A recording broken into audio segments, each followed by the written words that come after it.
Hello friend, आज आपण बनवणार आहे भेलपुरी। हल्दीरामचं हे पॅकेट आहे। पॅकेट खोलल्यानंतर आपल्याला असे दोन प्रकारचे पॅकेट मिळतात त्यामध्ये, आणि आपण हे प्लेटमध्ये काढून घेऊया। त्यामध्ये आपण बारीक चिरलेला कांदा घेतला आहे, टमाटर घातला आहे, आणि त्यामध्ये जे पॅकेट मिळाले आहे 3 ते टाकूया। लाल चटणी आहे, ही खटाई आहे, एक हिरवी चटणी आहे, आणि शेवचं पॅकेट आहे। शेव घातली आपण।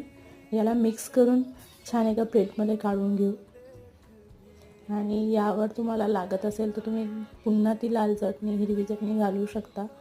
खटाई आणि शेव यावर आपण बारीक चिरलेला कांदा पण टाकू शकतो। छान अशी भेल लागते ही, नक्की ट्राय करा। थँक्यू।